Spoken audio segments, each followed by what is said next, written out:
بسم اللہ الرحمن الرحیم۔ السلام علیکم۔ دو گھڑ سواروں کا دستہ تھا۔ گھوڑے دوڑنے کی بجائے ہلکی چال چل رہے تھے۔ گھڑ سوار آپس میں باتیں کر رہے تھے۔ ان کی باتوں سے اندازہ ہوتا تھا کہ وہ کسی شکار کی تلاش میں ہیں۔ اچانک ان کے ایک ساتھی نے گھوڑے کی باگھ کھینچی اور اپنے دوسرے ساتھیوں کو رکنے کا اشارہ کیا۔ کیوں بھائی، کیا ہوا، رک کیوں گئے؟ ساتھیوں نے پوچھا۔ وہ دیکھو شکار۔ سب نے ادھر دیکھا جس طرف اس نے اشارہ کیا تھا۔ یہ ایک چھوٹی سی خیمہ بستی تھی۔ ایک خیمے کے باہر ایک چھوٹا سا بچہ جس کی عمر 8-9 سال ہوگی کھڑا تھا۔ ایک کہنے لگا، بھائی یہ بھی خوب رہی، ڈاکے سے تو تم ناکام آئے ہو، اب اس بچے پر ہاتھ صاف کرنے کا ارادہ رکھتے ہو۔ توجہ دلانے والے نے غراتے ہوئے بے رحم لہجے میں کہا، تمہارے سر کی قسم، یہ بڑا اچھا شکار ہے، 1-2 برس کے بعد بڑی اچھی قیمت دے گا۔ اس کے کسی وارث کے آنے سے پہلے اس کو اچک لیتے ہیں۔ پھر اس نے ساتھیوں کو جھاڑیوں کی اوٹ میں ہونے کے لیے کہا اور خود وہ اکیلا ہی خیمے کی طرف گھوڑا بڑھانے لگا۔ اس نے بڑی احتیاط سے گھوڑے کو خیمے کے پاس کھڑا کیا، نیچے اترا اور کسی چیل کی طرح بچے پر جھپٹا اور اسے ایک ہی ہاتھ سے اچھالا۔ بچے کو گھوڑے کی زین پر پٹک کر ایک ہاتھ اس کے اوپر رکھا تاکہ وہ گرنے نہ پائے، اور پھر کوئی لمحہ ضائع کیے بغیر خود بھی بڑی مہارت سے گھوڑے پر سوار ہو گیا۔ اس کے ساتھ ہی اس کا گھوڑا سرپٹ بھاگنے لگا۔ اس کے ساتھی خوشی سے اس کے ساتھ ہو لیے۔ معصوم بچے کی چیخ و پکار گھوڑے کی ٹاپوں اور غارت گروں کے قہقہوں اور نعروں میں دب گئی۔ خیمے کے اندر بچے کی ماں اور اس کی نانی باتوں میں مصروف تھیں۔ ماں کو پتہ ہی نہ چلا کہ بچہ کب کھیلنے کے لیے باہر نکلا۔ وہ تو گھوڑوں کے بھاگنے کی آوازیں سن کر سہم گئی تھی، مگر جب اس کو بچے کا خیال آیا تو اس وقت بہت دیر ہو چکی تھی۔ وہ روتی پیٹتی باہر نکلی تو دیکھنے والے چند ایک لوگوں نے بتایا کہ گزرنے والے تو ڈاکو تھے اور وہ بچے کو اٹھا کر چلتے بنے ہیں۔ ماں پر تو غشی کے دورے پڑنے لگے۔ اغوا ہونے والا بچہ اس کا اکلوتا بیٹا تھا اور اپنے باپ کا تو بہت ہی پیارا تھا۔ باپ کو بچے کے بغیر چین ہی نہیں آتا تھا۔ وہ تو بڑی ضد کر کے اپنی والدہ کی بستی میں آئی تھی تاکہ وہ اپنے گھر والوں کو مل لے، لیکن اسے کیا خبر تھی کہ یہاں یہ المناک حادثہ ہو جائے گا۔ بیچاری سوچنے لگی، معلوم نہیں کہ اب بیٹے کا باپ اس کے ساتھ کیا سلوک کرے گا۔ بیچاری کے آنسو تھے کہ رکنے ہی کو نہیں آ رہے تھے۔ آخر باپ شرجیل کو خبر ہوئی تو اپنے سر میں خاک ڈالنے لگا۔ اس کے غم کا تو کوئی اندازہ ہی نہیں کر سکتا تھا۔ مرد ہو کر وہ بیٹے کی جدائی پر پھوٹ پھوٹ کر رو دیا۔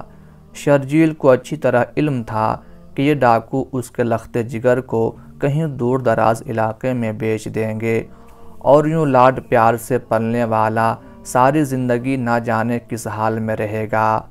باپ نے چاروں طرف گھوڑے دوڑا دیے، قریب کے تمام علاقوں میں پیغام بھجوا دیے، منادی کروائی۔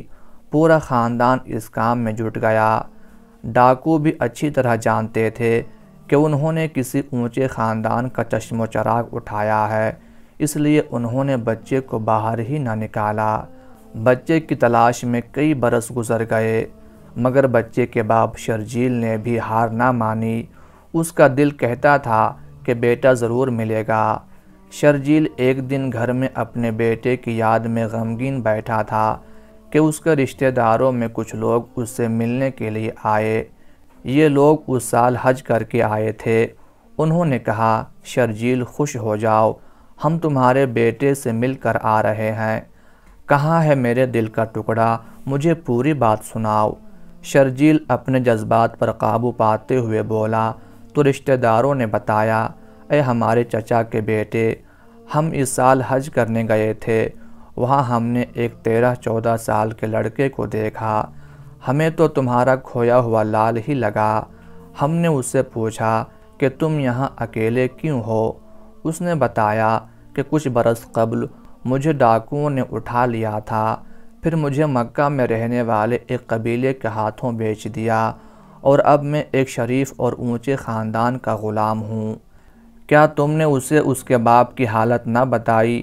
یہ نہ کہا کہ آنسو بہا بہا کر میری آنکھوں کا پانی خشک ہو گیا ہے؟ کیوں نہیں چچا کے بیٹے، ہم نے تمہارا سارا حال اس کو بیان کیا، اور اس نے کہا کہ میرے والد کو تسلی دینا اور کہنا حوصلہ رکھے، غم نہ کرے، میں یہاں پر بہت آرام اور سکون سے ہوں۔ ہائے میری قسمت، پتہ نہیں بیچارہ کس حال میں ہوگا، میرا دل بہلانے کو کہہ دیا ہوگا کہ اچھا ہوں۔ ارے دوستو، کیا تمہیں یقین ہے کہ وہ میرا ہی بیٹا ہے؟ ہاں ہاں، معاملے میں تو ہمیں ذرا بھی شک نہیں، اس نے اپنا اور تمہارا بالکل ٹھیک ٹھیک بتایا تھا۔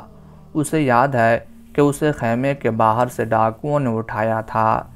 شرجیل اپنے بھائی کعب سے کہنے لگا، اے میری ماں جائے، چلو ابھی اور اسی وقت چلو، مجھے تو بیٹے کو دیکھے بغیر ایک پل چین نہیں، ہم مکہ کی طرف چلتے ہیں۔ چنانچہ ایک چھوٹا سا قافلہ اسی وقت مکہ کی طرف روانہ ہو گیا۔ منزلوں پر منزلیں طے کرتے ہوئے یہ لوگ مکہ پہنچ گئے۔ اسے یہ معلوم تھا کہ بچے کو عکاظ نامی میلے میں فروخت کیا گیا تھا، اور ان کے خریدار کا نام حکیم تھا۔ حکیم ایک معزز قبیلے کا شریف آدمی تھا۔ وہ اس کے گھر پہنچے تو معلوم ہوا کہ اس نے شرجیل کے بیٹے کو خریدا ضرور تھا، لیکن پھر اسے اپنی ہمشیرہ کو تحفے میں دے دیا تھا۔ شرجیل کو دراصل اسی خاتون کے قبیلے ماد کا بتایا گیا تھا۔ اب وہ حکیم کی بہن کے گھر کی طرف روانہ ہوئے۔ انہیں بتایا گیا کہ وہ جس گھر کی طرف جا رہے ہیں وہ بڑے معزز لوگوں کا گھر ہے۔ بتائے گئے پتے پر پہنچے تو ان کی ملاقات ایک نہایت پروقار شخص سے ہوئی۔ شرجیل تو اپنے بیٹے کے آقا کو دیکھتے ہی مطمئن ہو گیا کہ اس شخص کا چہرہ بتاتا ہے کہ اس سے کسی کو نقصان نہیں پہنچ سکتا تھا۔ اس نے میزبان سے اپنے آنے کا مطلب بیان کیا اور کہا، اے معزز سردار، آپ کا خاندان اللہ کے گھر کا نگہبان ہے، آپ مصیبت زدوں کی مدد کرنے اور قیدیوں کو کھانا کھلانے میں شہرت رکھتے ہیں۔ ہم آپ کے پاس اس لیے آئے ہیں کہ میرا بیٹا آپ کے پاس ہے، آپ کی غلامی میں ہے۔ آپ سے درخواست ہے کہ آپ جس قدر روپیہ پیسہ چاہیں لے لیں، مگر میرے بیٹے کو آزاد کر دیں۔ میری آنکھیں اس کا پیارا چہرہ دیکھنے کو ترس رہی ہیں۔ معزز مہمان، آپ کس کی بات کر رہے ہیں؟ میزبان نے انتہائی میٹھے لہجے میں پوچھا۔ میں حارثہ کے بیٹے زید کی بات کر رہا ہوں۔ اچھا، میزبان نے کہا اور کچھ سوچ میں پڑ گئے۔ شرجیل نے میزبان کے چہرے پر تردد دیکھ لیا تھا۔ وہ منزل کے اس قدر قریب آ کر ایک عجیب کیفیت محسوس کر رہا تھا۔ پھر اس کے کانوں میں آواز آئی، کیا اس کے علاوہ آپ کے یہاں آنے کا کوئی مقصد نہیں؟ نہیں میزبان سردار، ہم تو بیٹے کو منہ مانگی قیمت پر لینے آئے ہیں۔ تو پھر سنیے، زید کو بلا لیتے ہیں، اگر وہ آپ کو پہچان لے اور آپ کے ساتھ جانے پر رضامند ہو جائے تو اسے لے جائیے، میں اس کے عوض ایک پائی بھی نہیں لوں گا، لیکن اگر وہ آپ کے ساتھ جانے پر رضامند نہ ہو تو پھر مجھے پسند نہیں ہوگا کہ آپ اس پر زبردستی کریں۔ شرجیل اور اس کا بھائی کعب اس موقع پر ایک ساتھ بولے، اے شریف زادے، اس سے بڑھ کر اور اچھی بات کیا ہو سکتی ہے؟ آپ نے تو عین حق اور انصاف کی بات کی ہے۔ زید کو بلایا گیا اور پوچھا گیا، کیا آپ ان بزرگوں کو پہچانتے ہیں؟ کیوں نہیں میرے آقا، یہ میرے پیارے والد ہیں اور یہ محترم چچا۔ تو زید، تم مجھے بھی پہچانتے ہو، میرا خاندان بھی تمہیں معلوم ہے، اور میں نے تم سے جو معاملہ رکھا اس سے بھی تم بخوبی واقف ہو۔ فیصلہ تمہارے اختیار میں ہے، تم پر کوئی زبردستی نہیں، تم چاہو تو خوشی کے ساتھ اپنے باپ کے ساتھ جا سکتے ہو، چاہو تو تم یہاں بھی ٹھہر سکتے ہو، تم پر کوئی زور نہیں ہے۔ زید کی آنکھوں میں عجیب سی چمک آ گئی۔ وہ بولے، آپ محمد صلی اللہ علیہ وآلہ وسلم ہیں، اللہ کے سچے اور آخری رسول ہیں، میرے لیے آپ سے بڑھ کر کون اہم ہو سکتا ہے؟ اللہ کی قسم، آپ میرے ماں باپ ہیں اور میں آپ کو چھوڑ کر نہیں جا سکتا۔ حضرت زید رضی اللہ تعالی عنہ کی بات میں ایک جذبہ تھا، محبت کا ایک سمندر تھا۔ باپ اور چچا نے بڑی حیرت سے بیٹے کی طرف دیکھا۔ باپ نہ جانے کب سے بیٹے کی محبت کا چراغ سینے میں جلائے اسے وادی وادی تلاش کرتا پھر رہا تھا۔ حیرت اور دکھ سے بیٹے کی طرف دیکھنے لگا اور پھر بولا، اے زید، تم پر افسوس، تم آزادی پر غلامی کو ترجیح دے رہے ہو۔ اللہ کی قسم، تمہاری تلاش میں کون سا ایسا پتھر ہوگا جو میں نے الٹا نہ ہوگا، اور اب تم کیا کہہ رہے ہو؟ حضرت زید رضی اللہ تعالی عنہ بولے، اے والد محترم، آپ درست فرماتے ہیں، لیکن میں نے ان یعنی حضور صلی اللہ علیہ وآلہ وسلم کی ذات میں جو کچھ دیکھا ہے، ان کو جس طرح پایا ہے، اس کے بعد یہ میرے بس سے باہر ہے کہ میں انہیں چھوڑ دوں۔ حضرت زید رضی اللہ تعالی عنہ کا فیصلہ بڑا اٹل تھا۔ باپ اور چچا بڑی حیرت سے بیٹے کا فیصلہ سن رہے تھے۔ اللہ کے رسول حضرت محمد صلی اللہ علیہ وآلہ وسلم بھی اٹھ کھڑے ہوئے۔ انہوں نے حضرت زید رضی اللہ تعالی عنہ کا ہاتھ پکڑا اور اس کے چچا اور والد کو ساتھ آنے کے لیے کہا۔ کعبہ میں پہنچ کر آپ صلی اللہ علیہ وآلہ وسلم نے فرمایا، میں تم سب لوگوں کو گواہ بنا کر کہتا ہوں کہ زید میرا بیٹا ہے، یہ میرا وارث ہے اور میں اس کا وارث ہوں۔ آپ صلی اللہ علیہ وآلہ وسلم کے اس اعلان سے حضرت زید کے چچا اور والد کا چہرہ کھل اٹھا۔ وہ سوچنے لگے کہ مجھے تو بیٹے کی عزت اور ترقی سے غرض ہے، اگر وہ یہاں خوش ہے تو میری خوشی بیٹے کی خوشی کے ساتھ ہے۔ انہوں نے بھی اس اعلان کو قبول کرنے کا فیصلہ کر لیا۔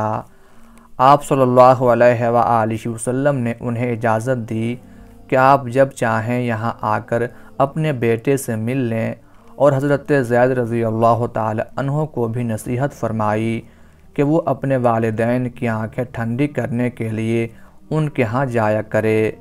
یوں حضرت زید رضی اللہ تعالی عنہ نے اپنے حقیقی باپ کے بجائے رسول کریم صلی اللہ علیہ وآلہ وسلم کے ساتھ رہنا پسند کیا، اور حضرت زید رضی اللہ تعالی عنہ غلاموں میں سب سے پہلے شخص تھے جو مسلمان ہوئے۔ انہیں حضرت خدیجۃ الکبریٰ رضی اللہ تعالی عنہ کے بھائی حکیم نے عکاظ کے بازار سے خریدا تھا اور تحفے میں حضرت خدیجہ رضی اللہ تعالی عنہ کے حوالے کر دیا تھا۔ حضرت زید رضی اللہ تعالی عنہ چند دنوں کے بعد ہی آپ صلی اللہ علیہ وآلہ وسلم کے ساتھ اس قدر مانوس ہو گئے کہ پھر ساری زندگی آپ صلی اللہ علیہ وآلہ وسلم کے پاس رہے۔